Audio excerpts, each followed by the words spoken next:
about one more test before we start? Tim, you're muted. Yep. Gotcha. Okay, thank you. Thank you. I'm just going to get.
Yeah. Brian, just remember, even though you're not here, you still have to make motions in seconds.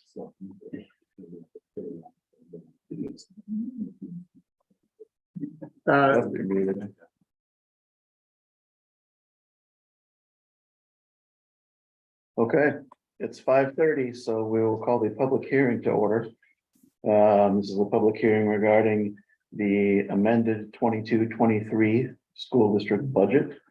Have we received any comments, either written or oral? Does anyone here wish to address us about the amendment to the 22-23 school board budget? Didn't think so. Okay, we will adjourn the public hearing and call the regular school board meeting to order. No, the way of roll call that we are getting by the skin of our teeth. Directors Yelly and Lang are not present, and Director Petersburg is with us via Zoom. Okay, time for the mission statement. At Decorah Community School District, we embrace student learning and well-being as our fundamental purpose. We will, in partnership with our students, families, and community, make the world a better place. The mission of the Decorah Community School District is learning, thriving, creating our legacy. The vision of the Decorah Community School District is Decorah Community School District will be a collaborative, innovative, learning-centered organization, empowering students to embrace their personal strengths and create their future. Thank you. We have no old business, so I entertain a motion to approve the agenda. I so move to approve the agenda. I second it. Yeah, all in favor, please say aye. Aye. Aye. Aye. Opposed? Motion carries. And the consent agenda. It seemed like there was one thing that I saw, that maybe I'm just thinking of the A&J Petersburg yet. There was one in there for a small bus deal, $100 and some, so but that wouldn't apply anymore. Yeah, okay, so then we can approve the entire consent agenda with a motion and second. I make a motion to approve the consent agenda. I'll second. All in favor, please say aye. Aye. Aye. Opposed? Motion carries. Okay, this is the time for communication from the public. Seeing none, we will move on to the presentation from Mr. Hurst and Mr. Pruitt.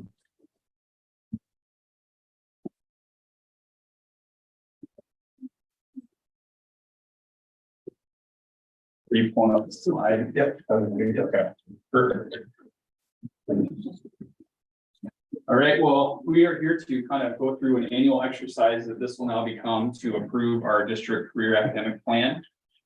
This was new legislation that was passed last year that every year annually, the board has to be presented this plan and approve this plan for the following year. So this is a new change. A lot of this work has been kind of happening throughout the last decades, but really in the last few years, there's been an effort to kind of formalize the process of really what is going on as it relates to students being prepared and educated about career options and college options and what level of advisement is happening.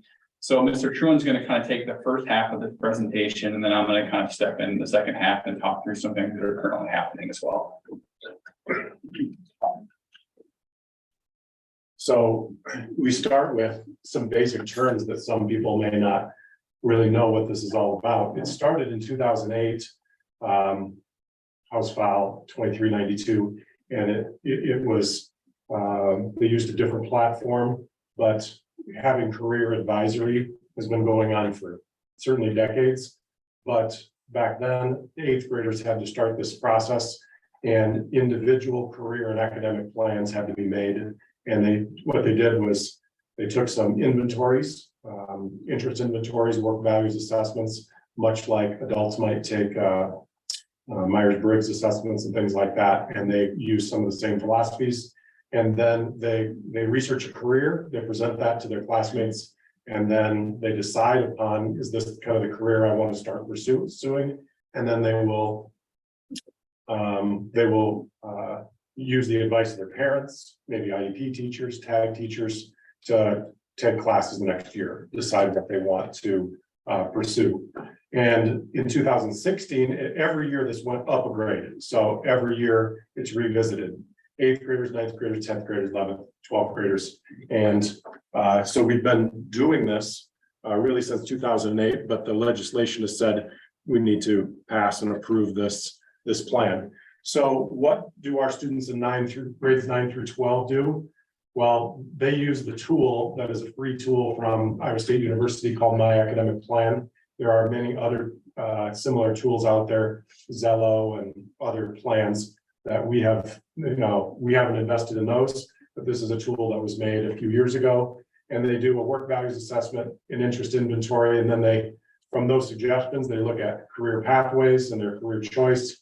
And we have them look at other sites besides this website, and it's a fairly detailed website, but I like to use ONET, the Occupations Network, and the Federal Bureau of Labor and Statistics, and have them do more career research. There's some really good information out there on what they could become and why they may want to do that. So then they kind of reevaluate their career choice every year. And if they choose a different path, then they may choose different classes. And then we have them look at post-secondary options. It could be four-year schools, two-year schools, the military, what are other training options? But then at the same time, consider their coursework and really consider work-based learning experiences while they're in high school. So they may be in CTE classes, they may be in other classes where they're going to go out, do a job shadow, do an apprenticeship. And that's a new thing this year too, is we need to account for work-based learning experiences in the plan. And so you'll see many examples of it later on in the presentation. And yet we will also talk individually with students about what do you need to one, be prepared for a career, but also decide on that career to see if it's right for you. So every year then they will revise their ICAP, their individual career and academic plan, and every year they revise their four-year plans, which is the coursework that they plan on taking while they're in high school. And then there were some new things we did this year. Mr. Panko and I worked to meet with every student individually and to talk to them about, where's your career going? What work-based learning experiences have you had?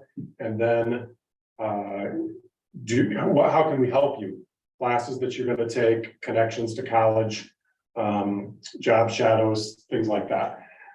It really gets started in 8th grade, and our 8th grade teachers do a good job. Ryan Hogan and also Lee Stock, they are the ones that really open the plans and get them started. So 127 students started this plan this year, and they took all those steps that I mentioned before. It kind of culminates at the end of the freshman year by visiting the high school and also having Mr. Panko and I and other teachers visit with students about what choices they could have. But then we also have a fall orientation day to get ready for the high school so that we can give them many different options.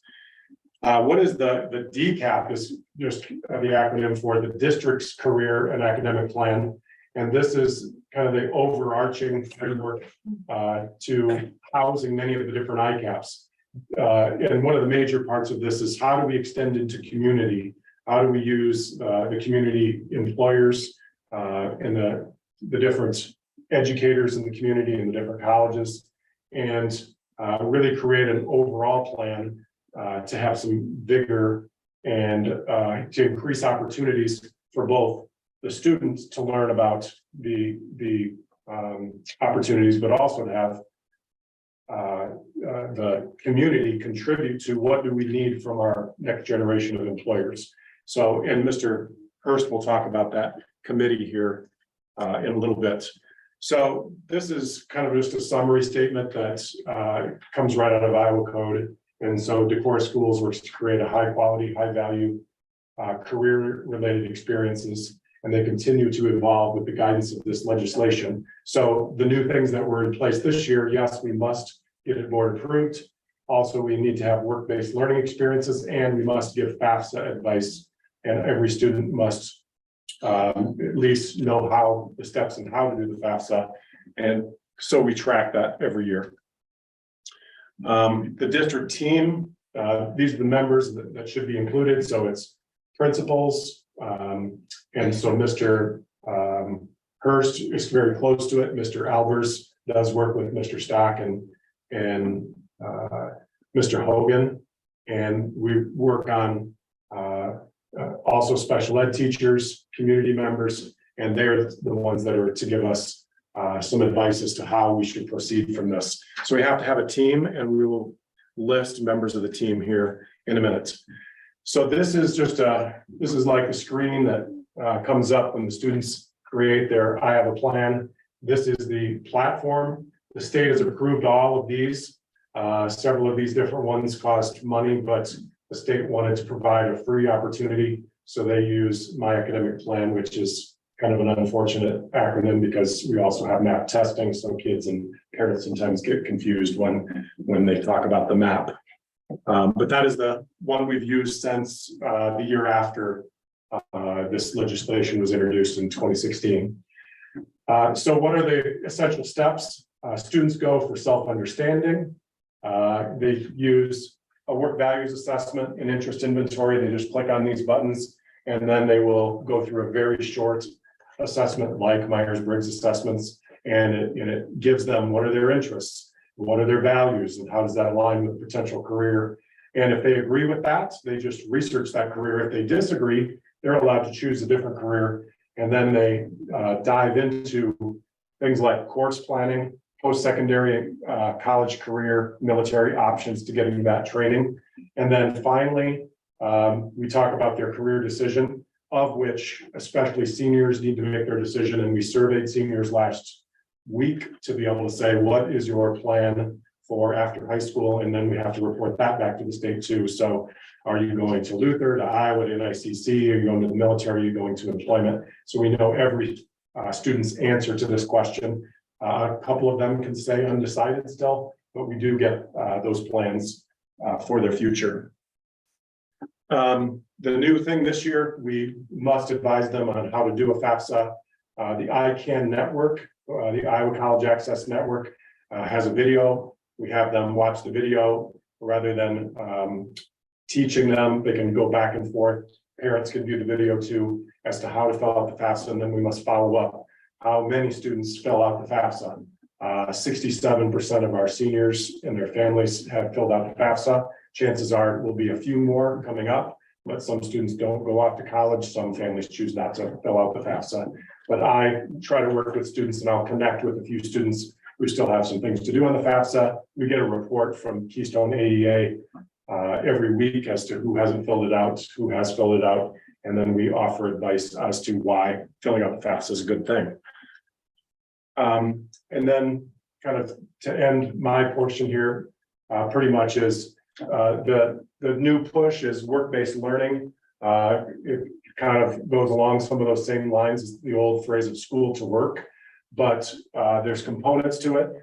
The exploration, preparation, training, awareness, and we know we have to build awareness, and awareness comes certainly K-8, but also K-12 of the different careers that are out there.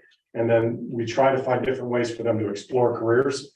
Certainly, some of the biggest ones are in our CTE program, which Mr. Hurst will go through in just a minute. They do extensive preparations in CTE programs, but also in our other programs, science and math, the engineering classes, and in the biomedical science classes, and also, yes, art classes. They're helping prepare them for the career world. And then there, in addition, there's training that can happen through things like apprenticeships and work-based learning experiences too.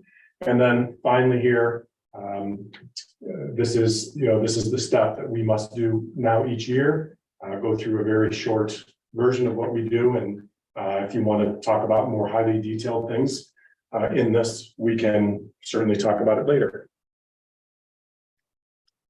So let Mr. Hurst do the fun part. Sure.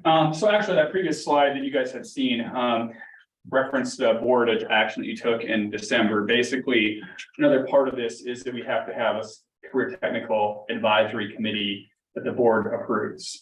So that was just kind of referencing the fact that, yes, you did in fact take action to approve those committee members, which is really what you see right here. These are the people that were recommended to be on the committee. Basically, what we had our CTE department do is to reach out and ask for interest among various groups. It had been a couple of years since we updated this list. And so there were some people that were interested in staying, some people that didn't want to do it anymore. Obviously, we've got new students that we've got to rotate in. So you can see here with each strand, we offer different students that were kind of recommended, as well as, of course, our CTE teachers, myself, Mr. Truman, Mr. Pankow. So the goal is to have representation and community involvement across all the different 4 strands that we offer, which is agriculture, business, industrial tech, and culinary, and to be able to sort of get their voices, their opinions, their perspectives, and in a perfect world, as we kind of progress through this, potentially some outreach opportunities, some opportunities for work-based learning within these different companies that would exist. So kind of want to talk a little bit about, eventually, like this is all kind of a little bit just framing up what you're voting on later on. There's actually an official document that the state creates. It's got a template. It's lengthy, and we wanted to kind of frame up with like stuff you can actually imagine, really what's going on in that document. So wanted to kind of highlight a little bit of each of the different strands this year and what they've been involved in. If you followed the Viking and all, you've probably seen bits and pieces of it over the course of the year as well. Probably first and foremost, and probably the one that has the most robust structure to it right now, is our agriculture strand, primarily because they have FFA, and FFA's been around for a long time. So it's kind of an embedded way for those students to get involved in lots of different things. You can see here some soil sampling, wrapping and getting up bags for the food bank, obviously some various groups that they attend. This is Justin Nyerling, who you might have seen and was recently won a statewide award for his agribusiness. It's the first time ever that they've won that award in Decorah, so it's a pretty big deal. And you can see here just some other things we do locally through our botany and our environmental science classes as well. FFA obviously being the biggest part of this. FFA, there's lots of components they have to do to be FFA members. You can see here that they attended the national conference in Indianapolis last fall. Fundraising efforts, they recently had a scoop of ice cream thing to kind of get some fundraising there. Parades, awards, I mean, they're just amazing. And Northeast Iowa in general has a very strong district in terms of FFA, and just kind of the level of expectation from all of the different districts around us is very high. It's highly competitive. So the kids invest lots of time, lots of effort in kind of being one of those top tier FFA programs in the state. In our CTE department, we've actually this has grown quite a bit. Some of you may have been customers of our Viking store this year. This Viking store has been around for a few years. One of the amazing things this year is they actually, with their funding, were able to purchase a laser printer, so they can now print custom orders. So if you want it to have green font or blue font, or you want a black sweatshirt with red, you can pretty much custom order whatever you want. They have a variety of logos and things. And the nice thing is the kids kind of manage all the ordering, all the marketing. These are items here that they basically imagined up themselves through the marketing class, like, hey, what would sell? What could sell? What are some, and so they have to think about things like, well, what sizes should we, or, what are the things that are moving? What should be the price points? Just like a real business would have to. In addition, in our business strand, lots of students are getting their Microsoft Office certifications by taking certification exams. So a lot of them will graduate with multiple things that they've been able to get certified in. You can see here, obviously, some tools that many of you probably use regularly in your jobs as well, and they're graduating already knowing how to do quite a bit of that. In our applied sciences, which also sometimes is called industrial tech, there's construction classes, there's cabinet making classes, electricity classes, lots of different things. And so within that, they do some things for the community. You can see here, they're kind of updating the dugouts for the baseball and softball, obviously making benches, welding, metalworking. I mean, there's a lot of different things throughout the community that you can see. They did do a couple of, which I don't have a picture of, the Nordic Vet food booths that they have created over the years. They've done a couple of those as well. Sorry, I lost my words there for a second. In addition, like every one of our strands, they've gone on several workplace tours and factory tours just to kind of get a sense of the equipment and what's out there within our community. I'm going to go to my slides here, so let me make sure I get this part right. So far this year, they went to Northeast Iowa Trades event to test out machines and see careers available in the region. They took 2 trips to Casper Plumbing and Heating, and then also other things that they've done. So they've really tried to do a good job of getting them out in the Northeast Iowa businesses and actually being able to see what's out there. A lot of times it's a lot more than you might think. And so the kids have really enjoyed those experiences. I'm going to go back here because I think I kind of lost there or something. Yeah, so in addition with our business strand, they worked a lot with Hy-Vee. Hy-Vee's actually become a pretty good partner with the schools. They've done a lot. And actually Hy-Vee, if I go back, and like, can I go back by doing space, or can you just go back to that business one? One more with the store itself. There we go. So one of the things that's actually really cool with this is Hy-Vee has agreed to stock some of the Viking store stuff in their stores, which they just kind of got announced just a few weeks ago. So that's actually just another avenue that they've been able to explore, like how do we sell stuff at actual businesses. So if you want to go to the human services one, there you go. In addition, this is our culinary or human services strand. We have what's called Viking Cafe. Basically, in order to do Viking Cafe, we obviously have a new teacher this year. She had to get certified ServSafe, and then our students had to get certified ServSafe. So Viking Cafe kind of rolled out a little later this year just because we had a new teacher. We had to get some things in place. But talk about an amazing lunch. I've had this the last couple of weeks. You basically custom order your lunch, and the kids prepare all the different things, and they create the menus and kind of what should be served. And you can actually go on and like basically fill out a form, and they can deliver it to you, or you can go pick it up. So they're kind of getting that restaurant-based experience of creating an order and making it to specifications. Employability skills is taught. It's not really a true CTE strand, but many of our students take this course. If they take this course as juniors, then we can actually count some of their work-based learning as seniors for credit. And so a lot of our juniors will do that. This year they've had 6 speakers to discuss things like real estate, law enforcement, the service industry, and career programs through NICC.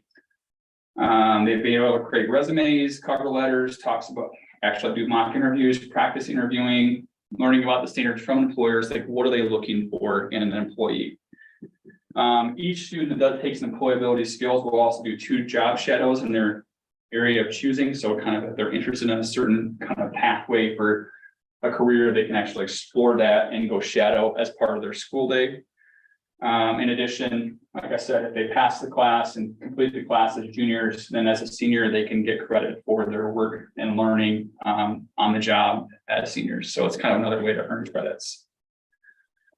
In addition, they've also done a lot of tours through the employability skills class.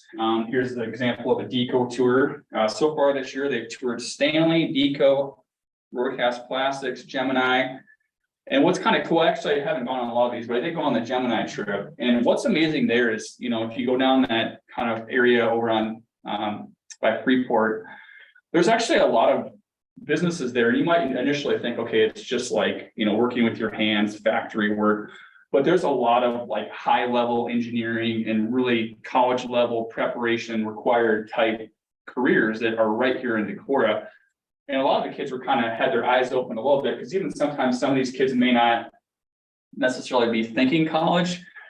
But as they talk to the people that work there, they kind of learn, okay, yeah, you can start out as a factory worker and kind of stay a factory worker for 4 years, but to really rise the ranks of our company, we want you to go get a level of education. Sometimes they'll even pay you to go do that. And so it kind of opened their eyes. Okay, well, maybe I'm going to want more than the kind of the base level of the job over the course of my career.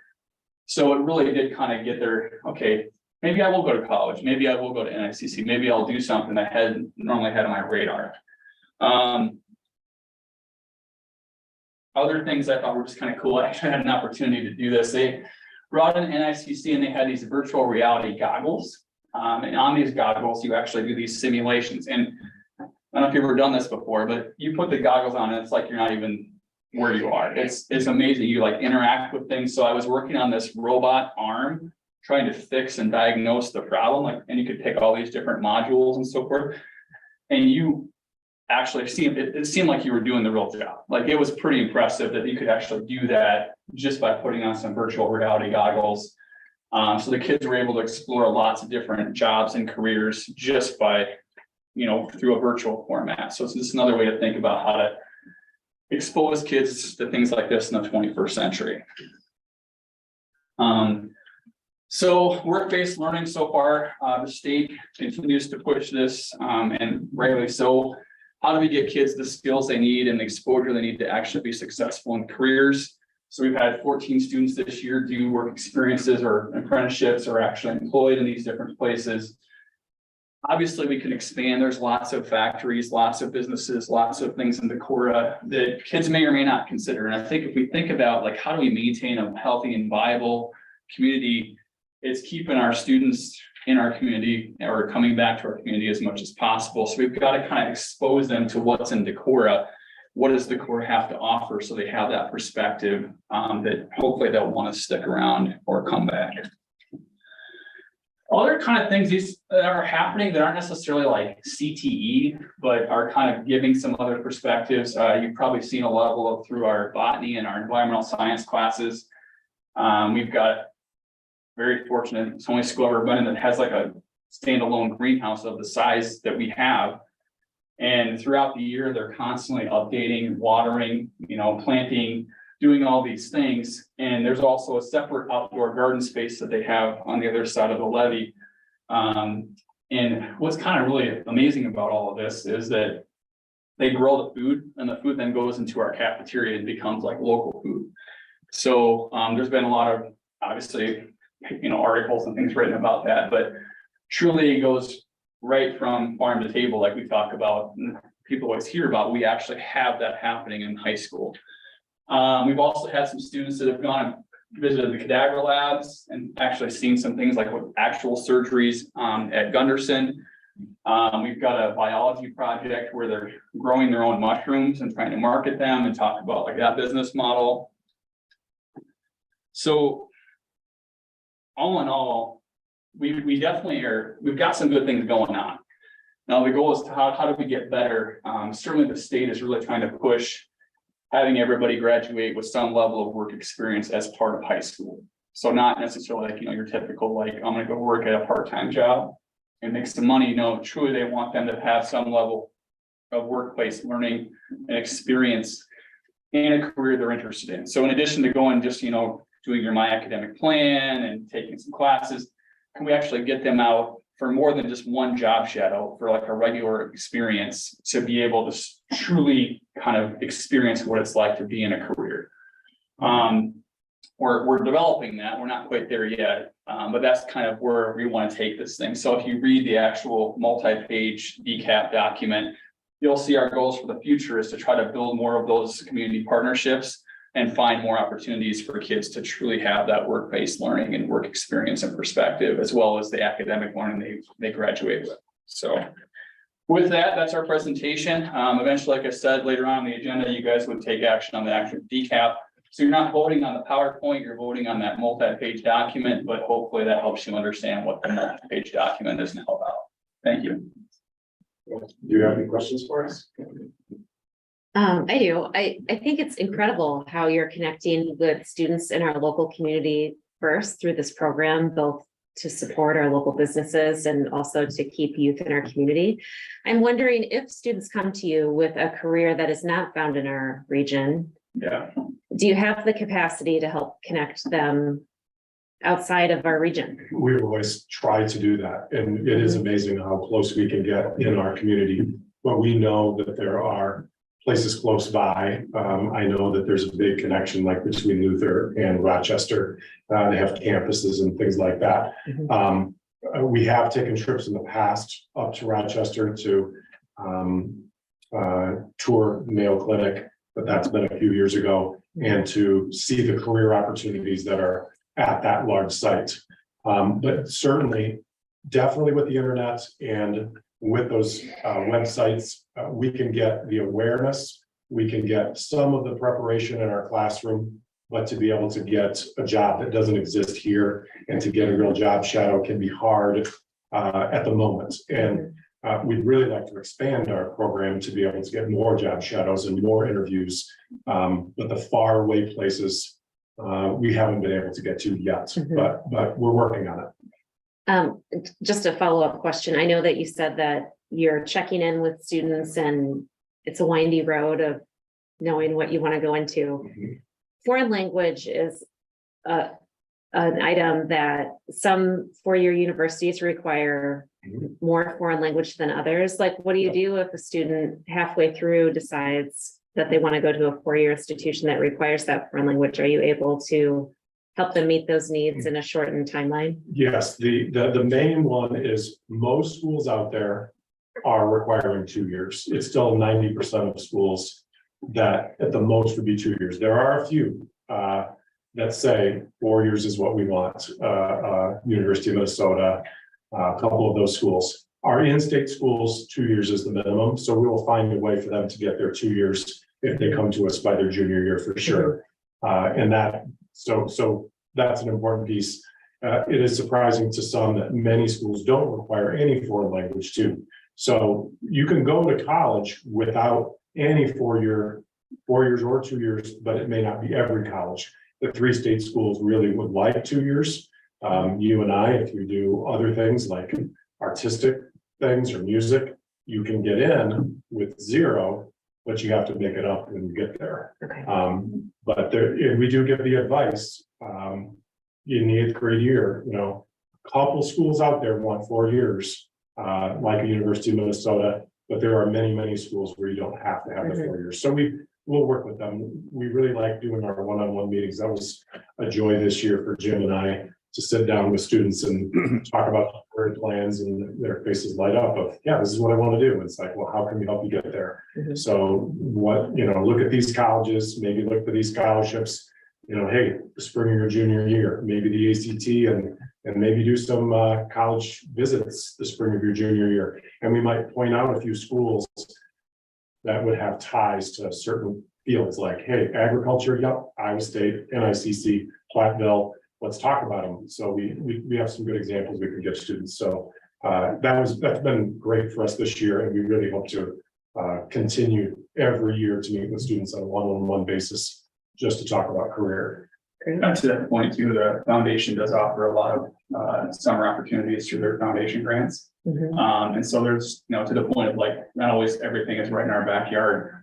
Many of our kids do take advantage of going really all across the Midwest and beyond to do some of those camps that are up to 75% funded by our foundation. Mhm. There's also Spanish immersion and other types of language camps. I noticed last year we had several that did up in Minneapolis. So different immersion camps. So they may not necessarily get a full year of credit, but they're getting a level of exposure, which can kind of help. Sometimes that's enough in conjunction with some other things. And we're talking about, potentially an option for students to have like a test out, to be able to test out of the year if they show a certain proficiency in Spanish. So we are kind of exploring that avenue as well. Mhm. Mhm. I think this is a great program. I think it's one of the neatest things I've seen for a long time that can take the kids from 8th grade and keep following them through. And they probably change their mind a few different times, but some of them, never really thought about it or never got pushed. So I think it's great. One area that you may want to take a look at some point in time is aviation. I know that's a very high paying job. You've got a couple of people that graduated from Decorah that are in aviation programs right now that when they come out, they'll be making $150,000 and a few years later they're up to $250,000. So there's just a lot of different opportunities, but you guys are doing a great job. And I think it's fantastic. Yeah, we have great faculty. The preparation they have is tremendous, and we just having an overall structure for guidance is really going to be helpful, and really pushing for some new authentic learning.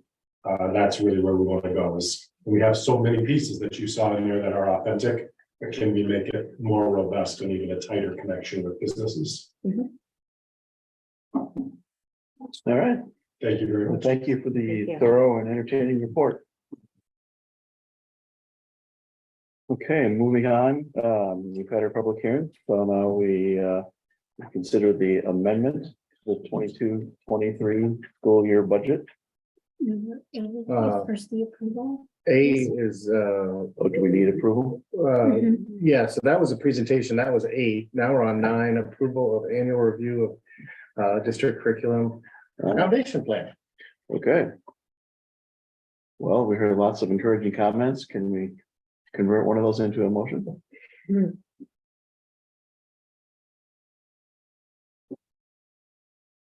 I so move to approve the annual review of the district curriculum accommodation plan. I'll second that. All in favor, please say aye. Aye. Opposed? Motion carries. Okay, amended budget. So kind of mentioned to board members that anytime we spend differently than what we budgeted for, especially when you spend more, you have to have a public hearing. Pretty common thing for school districts to do. So our amendment for the instruction is regards to the one-to-one student devices purchase, and then grant received. So even if we get money coming in, extra money coming in, that's still more than we said we were going to spend. So the grant received, I believe that's the therapeutic classroom grant that is referred to in that. So, and then the increase in support services is staffing. And then the last amendment was area of the other incorporated the bus garage purchase, which wasn't budgeted for, and the lights, and putting the one-to-one devices for debt service. Correct. Did I miss anything, Kathy? No, you did not. Okay. But lots of budget districts, I think, make their amendments on an annual basis, just because when you set your budget, you don't always know you're gonna get a therapeutic classroom grant and have money to spend, or you don't know that a bus barn is gonna come available to purchase, so. Well, I think every year that I've been on the board, we've gone through this process, so I'm not surprised we're doing it again. Good. It's always nice when it's not brand new. The school devices one, that isn't that something that we should have known about? I mean, that was did we do that? We didn't do it a year early, did we? We didn't do it a year early. My guess would be it was maybe a little more than we thought it was gonna be. Could be. Okay. I just seem it's a big figure, and I know that that's always on the radar, so we should have some idea of what we'll be spending, but okay. Well, let's see here. Either motion, Yep, I'll make a motion that we approve the amended 2022-2023 school budget. I'll second. all in favor, please say aye. Aye. Aye. Opposed? Motion carries. Okay, next, one of the highlights of the year, approving a roster of seniors eligible for graduation. As presented from the high school. Yeah, so we have 145 seniors that are on track for graduation. Of course, they've got to meet all the graduation requirements. They will have until the 19th at 3 o'clock to officially do that, to be able to walk in graduation. Otherwise, they will have until June 2nd to finish up anything remaining to earn the diploma. So these are all students that are able to walk, but need to demonstrate the official requirements. They haven't all met the requirements. I just want to be clear about that, but these are all people that should be able to graduate. So you're kind of voting on that list of people that Potential graduates. potentially. It won't be any larger than these. It will not be any larger than this, that's But correct. there possibly could be hundred It and may not forty-four be- names it may called. not be 145, we hope it will be. We'll know officially on June 2nd where we're at. And one thing I would note that we always make this motion approval subject to completion of graduation requirements, so we should do that again. That would be a good idea. Okay, I so move to approve the 2022-2023 roster of seniors eligible for graduation, pending that they meet the requirements. Okay, I'll second that. okay. To the relief of many parents, all in favor, please say aye. Aye. Aye. Opposed? That motion carries. Okay, the 2023-2024 school calendar, which we have previously considered. Yes, and so we're bringing the calendar back with some adjustments. If you recall, during the negotiation process, we took the two unpaid forgivable, or the paid forgivable snow days, and we converted them into paid holidays, and then we added one more day. So the calendar that we approved technically had 3 days on it that needed to be removed because we had 3 days more of student contact scheduled. And again, that's not necessarily 3 less days, because 2 of those days were the forgivable snow days, and they were gonna pop up during the calendar anyway. So they just weren't called, when we had forgivable snow days, they were just forgivable snow days, and nobody had to make them up, which technically is kind of a holiday. But it's not a observed holiday that you find marked on the calendar. So we've identified Thanksgiving, Christmas, and New Year's Day as the paid holidays. We modified the language in the master contract. We've subtracted those days off. We did put the snow makeup days on the calendar. So this has a last day of May 17th, which would be a full week before Memorial Day. And so the snow makeup days on the calendar are marked as the Monday through Thursday. The first snow makeup days are the first 4 days that week. That puts the teacher PD day on the Friday, May 24th, and gets everyone done before Memorial Day. As a side note, if we do have more than 4 snow days, we would start with virtual snow days after that. The state has just passed in the chapter 12 that school districts are allowed to have up to 5 virtual snow days and count those hours as instruction. So if we would have more than 5 snow days, we would go to virtual then. And the thinking on doing the makeup days first and then the virtual days is we value the face-to-face instruction more. We think that that's better. We can still do that and get done before Memorial Day. Having virtual snow days is going to be a challenge for us, for hourly staff that aren't engaged in the process. And so we just want to have those days made up. We don't want folks to lose out on wages. And if we have another winter like this, just kind of know that we could still get done by Thursday, May 23rd with students, and Friday, May 24th with staff. But we were going to leave that May 24th there, that Friday. That's intentionally put. I didn't move up the PD day because as you recall this year, when we were talking about having school on Easter Monday, or as we extended the year, folks had kind of made plans. And so by building the calendar this way, we're intentionally saying, don't make plans, because just plan on being here on May 24th. And if we're lucky enough to get through the year and only have a couple of snow days, we can always move up the teacher PD day. But we're going into it with the assumption that Friday, May 24th will be our last day. How many hours do you have? And then just for fun, thanks for asking, Ron. Hours are on this calendar, so people can track along. We have 1,103.9 hours in next year's calendar, and just as a reminder, that's 1,080 is what's required by the state, so that has a cushion of 23.9 hours in it as well. Great. Almost a complete day. 23.9, if you Add 10 minutes just to get to the 24. oh, okay. Wow, that's a couple school days.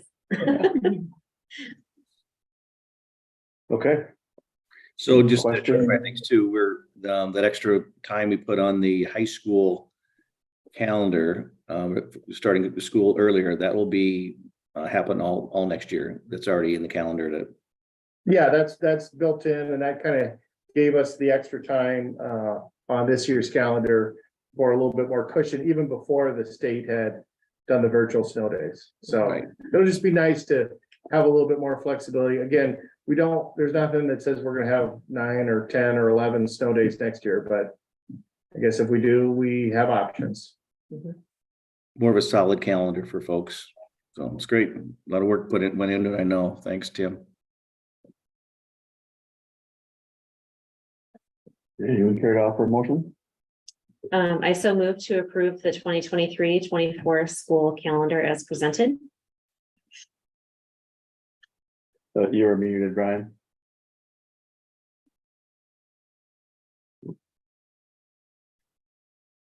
Sorry, I've got my iPad and my computer at the same time here. School, I got my calendar in the other. Okay, so I do second that. All in favor, please say aye. Aye. Aye. Opposed? Motion carries. Okay, now we get into a significant number of personnel issues. Yes, so to start with, we have the HSAP reduction, which is a standard process that we do based on not being 100% knowing their certificate or their enrollment for next year. So I'm going to hand you Bonnie's first. And I'm going to ceremonially open it. And what do we need to read? There's a motion that I uploaded, otherwise there's a motion in the paper too. Think about it. Second or third page. Yeah. And then I have a roll call after we have a first and second.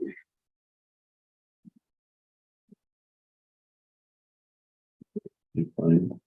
Yeah, I can. Do you want me to read it? Yeah, Okay. I move that the recommendation of the superintendent be accepted, that the 1.0 FTE employment contract of Bonnie Johnson as an HSAP teacher be terminated effective at the end of the 2023 school year for the reasons that were set forth in the superintendent's notice and recommendation to terminate the contract of Bonnie Johnson. I further move that the additional recommendation of the superintendent be accepted and that Bonnie Johnson be issued a 0.5 FTE continuing teaching contract for the 2023-24 school year. Okay, I'll do a roll call. do we need a second? Oh, do we do the second? Sorry. I'll second that. Give it a discussion. Ron, can we have discussion? Oh, yes, Yeah, I just want to, you made it clear, Tim, I'll make it really, really clear that we do this every single year. We know that this position will be at least a half-time position. And all we're doing is determining how many students we're going to have for the homeschool program. And then we change the full-time equivalent based on that need, correct? That's correct. And we actually put in some parameters so that we could kind of know what we thought. We just put in a little formula that we thought was a good estimation of full-time. Yep. And so we thought that was helpful. I know, reviewed that with Kelly and Bonnie, and they appreciated kind of knowing what it is. And then, of course, they're certified teachers, so there would always be an option of looking, if the numbers were really low, having staff that we might be able to use part of if there was a need in the fall. Okay, great. So, good point, Brian. Could you clarify? So, Darlene, we need a roll call? Brian, Yes, Ron, Aye. Cindy. Aye. Okay, then go on to the next. Okay, so we have 3 ayes and no nays. Yeah. Okay. And the similarly, process for Kelly Johnson. I can read that one too. I move that the recommendation of the superintendent be accepted that the 1.0 FTE employment contract of Kelly Johnson as an HSAP teacher be terminated effective at the end of the 2022-23 school year for the reasons that were set forth in the superintendent's notice and recommendation to terminate the contract of Kelly Johnson. I further move that the additional recommendation of the superintendent be accepted and that Kelly Johnson be issued a 0.8 FTE continuing teacher contract for the 2023-24 school year. I'll second that. Okay, and roll call. Roll call, Ron, Aye. Cindy, Aye. Brian, Aye. Motion carries 3-0.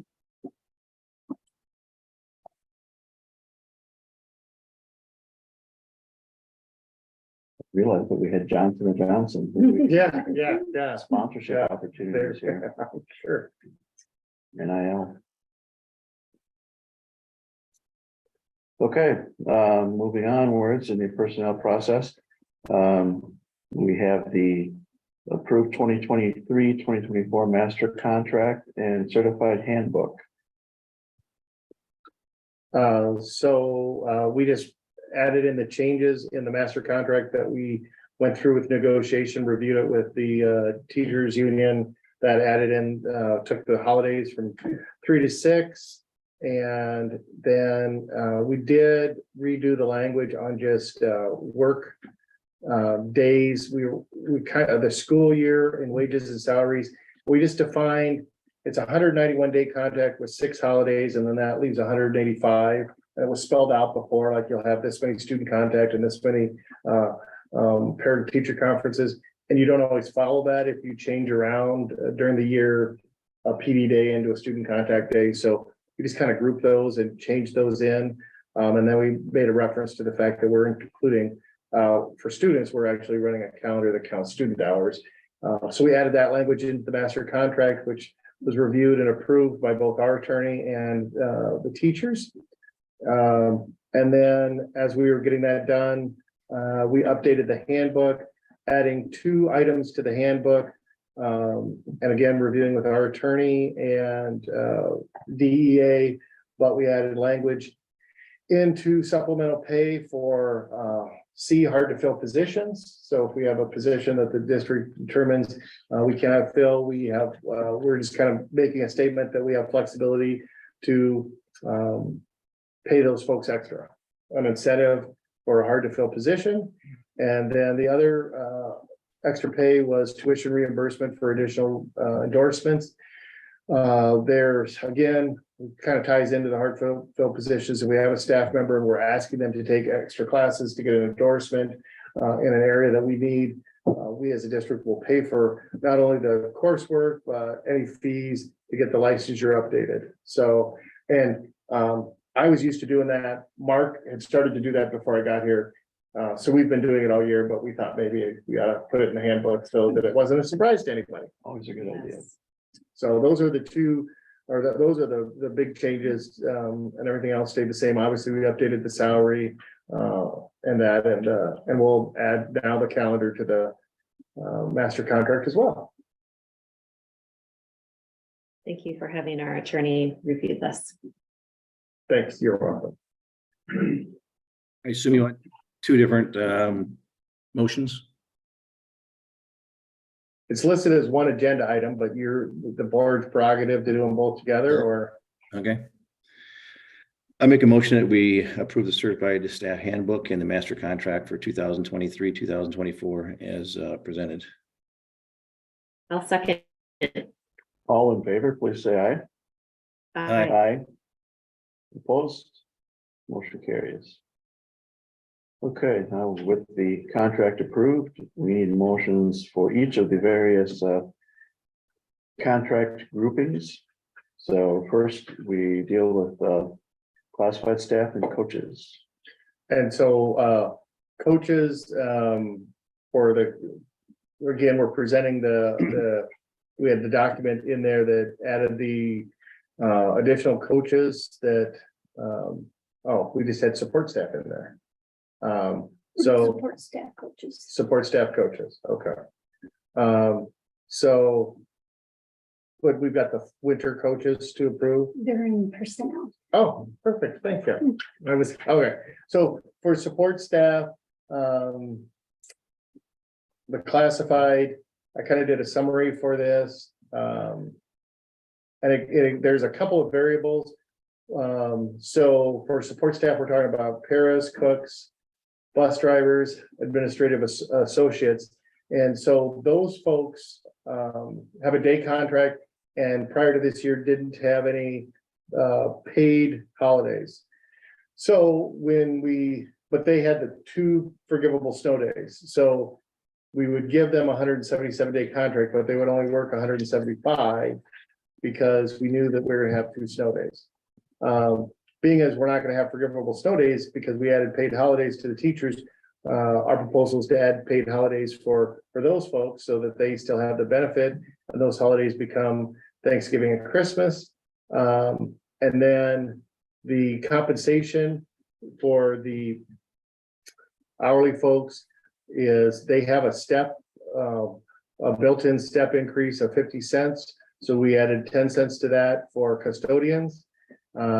We did the same thing for associates, and we're also reviewing with Mr. Petersburg, looking at adding 10 cents to lane 1 and 2, and those are the additional certifications that you can get as a paraeducator for the administrative associates. It's also the 60-cent increase for bus drivers. Since there's so many different variables for bus drivers, we just went with the 4% that we did for teachers. And then the only other thing that was changed was we looked at the cooks, and their compensation was $1.10 lower. So, and it's a hard to fill position because we've had 3 of those open all year.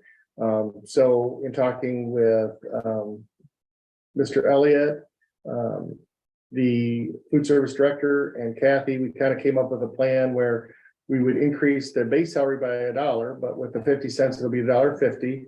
And then we added floor managers get an additional 25 cents and bakers get an additional 10 cents. And so while that looks like an 8.65% raise on salaries, understand that it isn't a great cost. They hard to fill positions. Some of those are just 2 or 3 hours a day. So they're not, it's mostly people looking for a little bit of a job. We talked to Mr. Petersburg as a retiree now, how eager he would be to commit to a 2-hour job every day and tie himself down. And he didn't think that sounded very keen. He wasn't keen on that idea.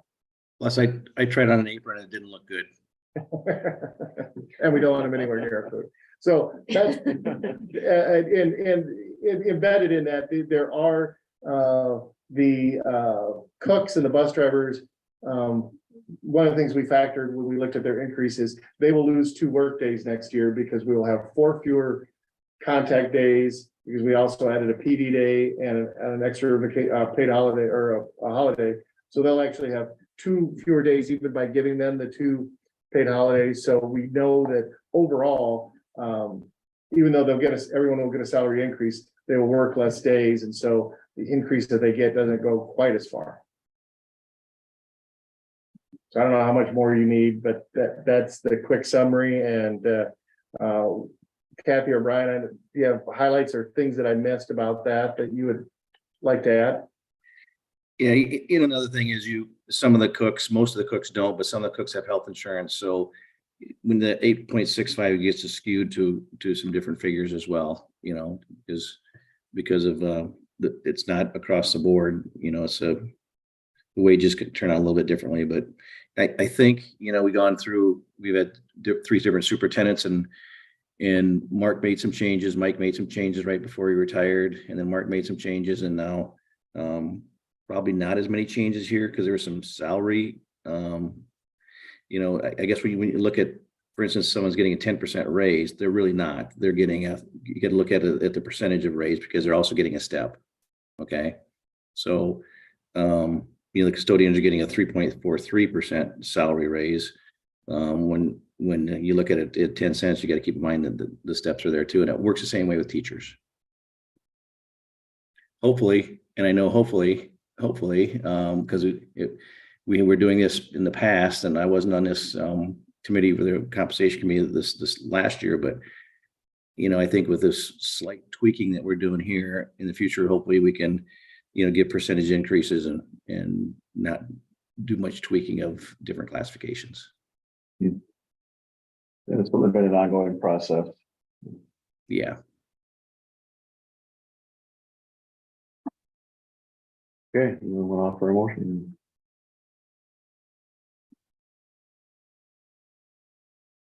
I so move to approve the issue contracts to classified staff and coaches. Yes. Yeah. I second that. All in favor, please say aye. Aye. Aye. Opposed? Motion carries. Okay, next, administration support. So the administrative support, this is gonna be directors and some tech folks, central office staff. This is gonna be a lot easier to explain. Those folks all work, well, many of those folks work the full year. And so for the administrative support, the recommendation, we just took the salary and gave everyone a 3% raise. The only little tweak to that was the 3% raise on the sub-calling contract, which wasn't costed, was very minimal. So we rounded up to the next 100. Just not that the sub-calling, believe me, is a really important job. And we wanted to make sure that we gave just a little bit more for that. Okay.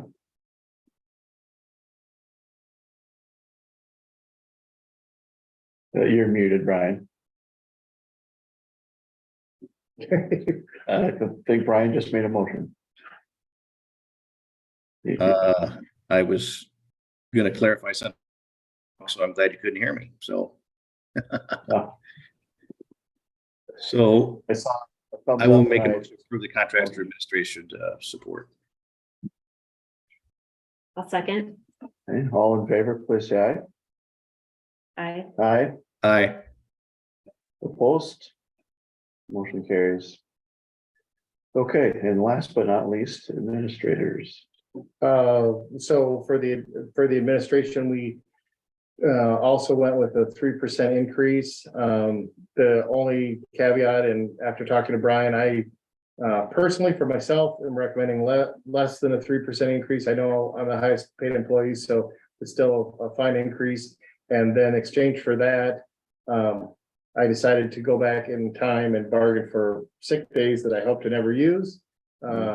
Because that was probably something in my excitement. I should have done a little bit better job when I got hired by the district to not come in with 0 sick days. So a one-time exchange of 30 sick days is what my request was. Okay. And by approving the issuance of contracts, we are affirming that request. So we don't need to have a separate motion on that. It's inherent in our process.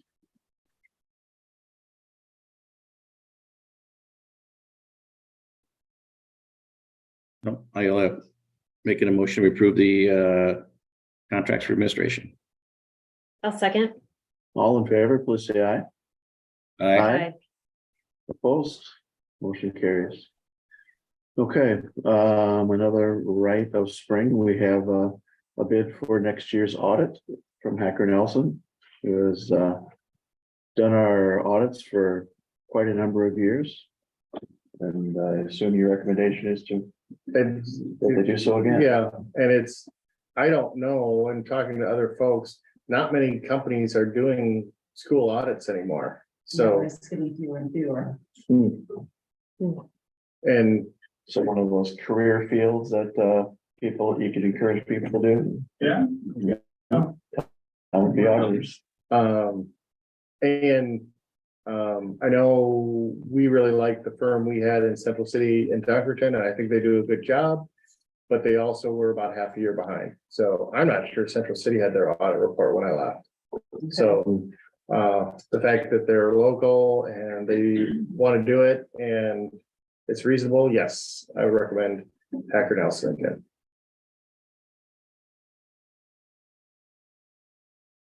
I so move that we approve the 2022-23 audit bid from Hacker Nelson. I'll second that. All in favor, please say aye. Aye. Aye. All opposed? Motion carries. Next, we have a 0.2 elementary PE position to add. So just to make sure we follow all the steps in the process, we do need an extra 0.2 elementary PE. And this is a result, we've got a retirement at the high school. And the teacher that's leaving could do a couple different things for us.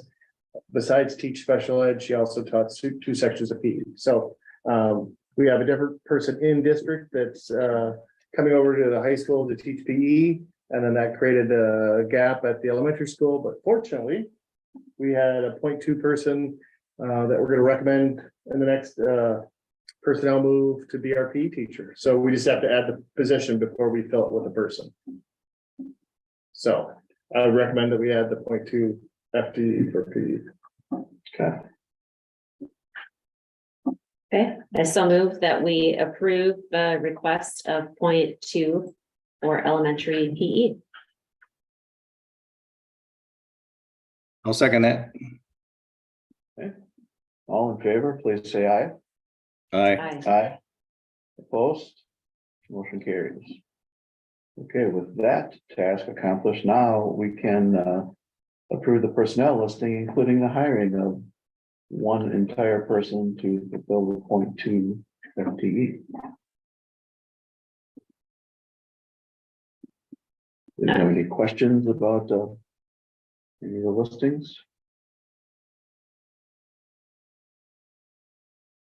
And this is line M, Yes. approval of all Yes, personnel listings. this normally would have been on the consent agenda, but Right. due to the need to approve the existence of the Right. 0.2 position, it's been deferred till later in the agenda. I make a motion that we approve the personnel listings as presented. I'll second. All in favor, please say aye. Aye. Aye. Opposed? Motion carries. Okay, and we need to set a public hearing. So the outdoor recreation space that's been previously approved by the board, working with Nick Hildebrand on that. And we're gonna get the bids and then we just have to set a public hearing for next month's meeting so that we can review those bids. So we would propose to have that public hearing at 5:30 On June 12th, I believe, is the next meeting. We'll actually get the bids in the Tuesday before. So obviously we know what they're at and then we just review those.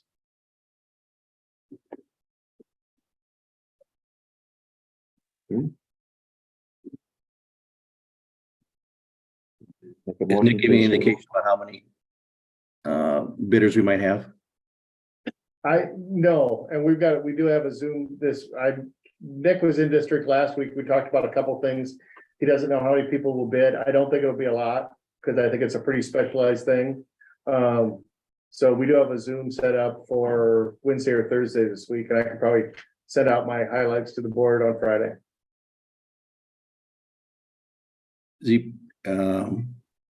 We had a thought about what this might cost. Is he still, I don't remember exactly what it was. And I know we're also going to be use ESSER funds for this, I believe. Yeah, ESSER, and then we're gonna use a little, or whatever we need to, we'll use up the last of ESSER. And then we anticipate using a little bit of our PEPAL save as well. Okay. I think 350 to 400,000 is. And I hope that it probably I don't mean to be, I just think it's gonna be expensive.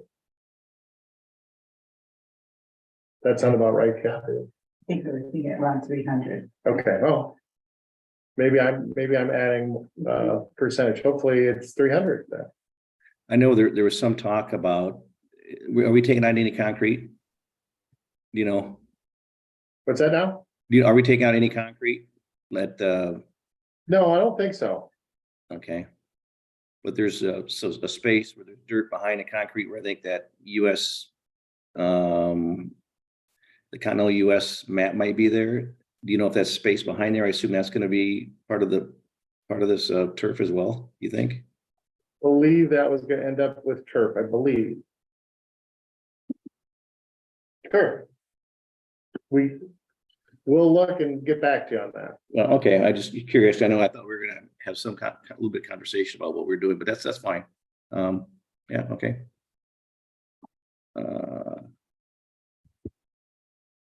I make a motion, we set the public hearing for bid review of the outdoor recreational space. I'll second. Okay, and just to clarify, at 5:30 on June 12th. Mhm. Okay, all in favor, please say aye. Aye. Aye. Aye. Opposed? Motion carries. Okay, a first reading of a new, I believe this is a new policy, correct? This is just adding in, update from the nurse, and it's, I'm gonna not say the word correctly, epinephrine. Okay, well, everybody else can say it better. So what they said, injectors, that can be, authorized, so we can authorize to staff to administer those at school. AKA EpiPen. Yeah, I should have just said EpiPens. My child had one for a while, so. But first reading, and we'll bring it back next month.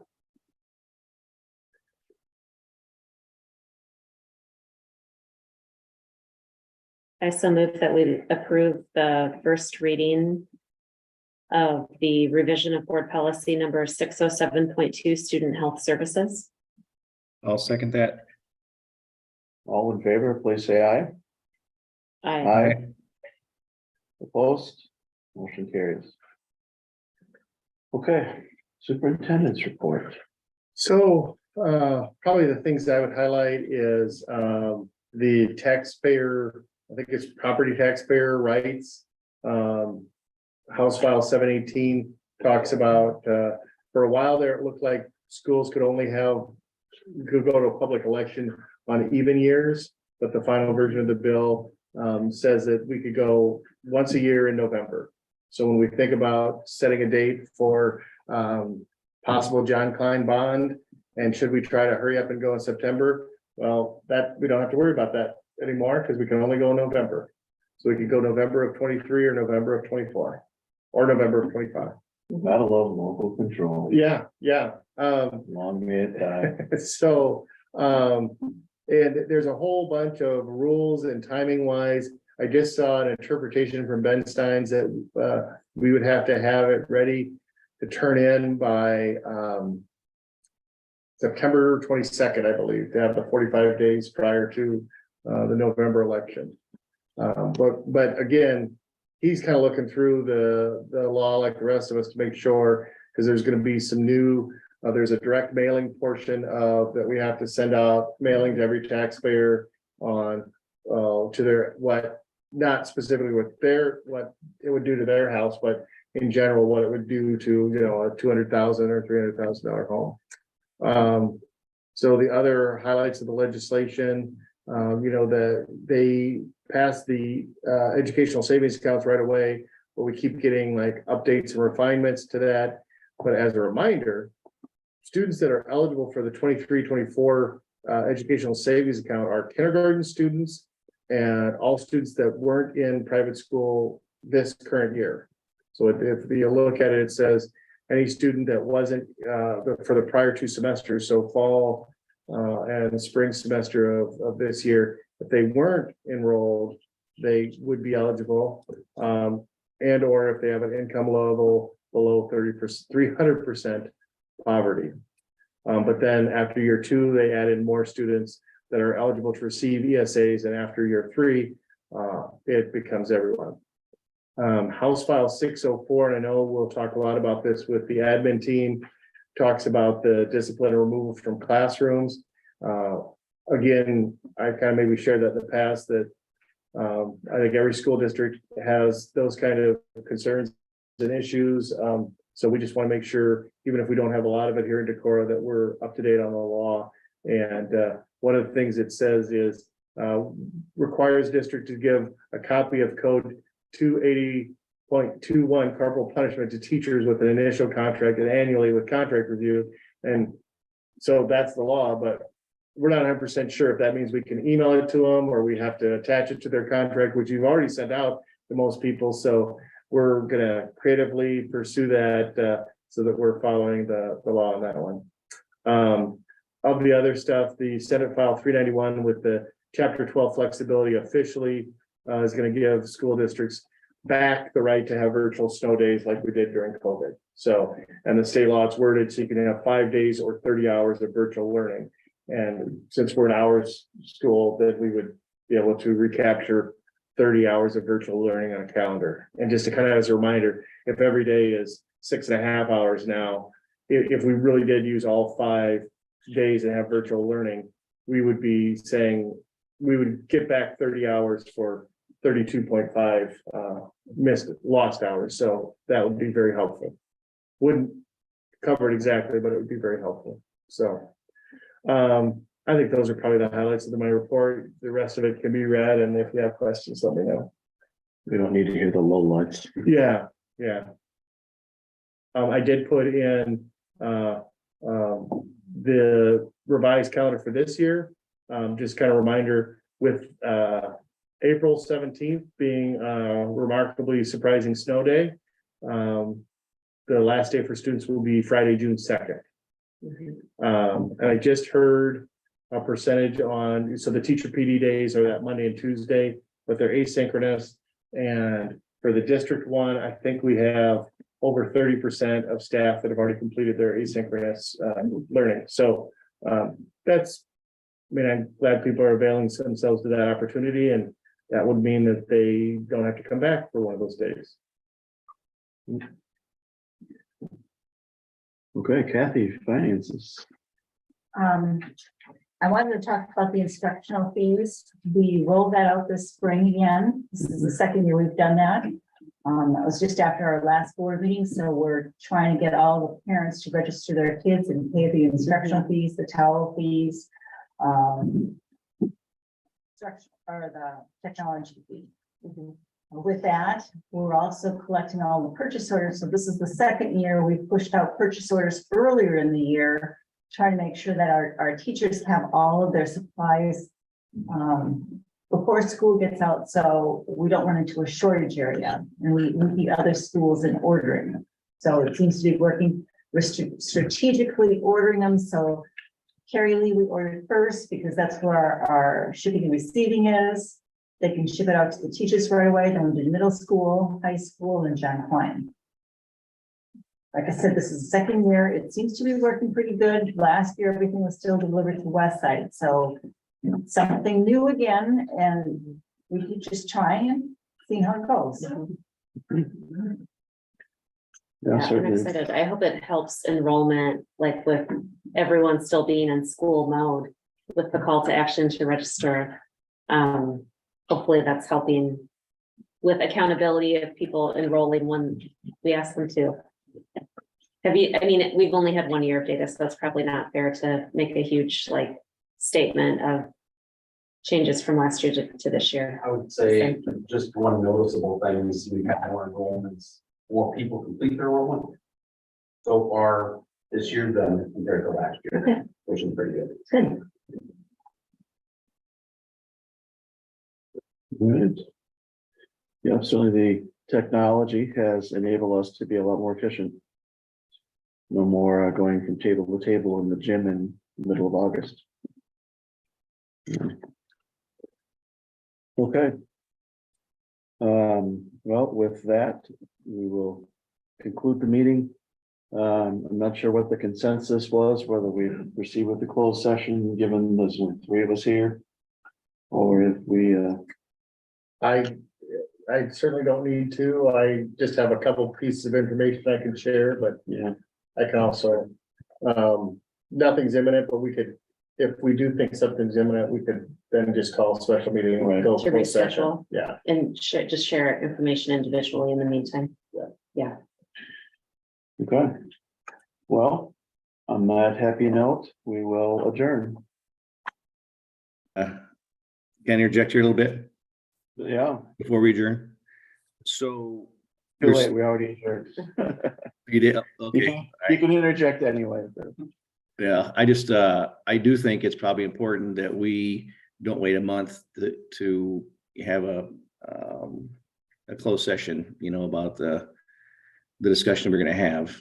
And I do think it's also pretty important that all the school board members are present at the same time, so we all hear the same thing. Sure. We will work on getting that set up, Brian. Yeah. Perfect. All right. So where'd you come up with that information about the aviation careers? Yeah. That seems You know kind of what? pointed. It's just, it's an amazing career out there right now. We've got, I know there are at least 2 high school kids, I think, that are in their 1st or 2nd year, up in North Dakota. I think one's down in North NDSU or, one of those schools, and the other one's down in, I think he's in Dubuque, but Yeah. they're looking for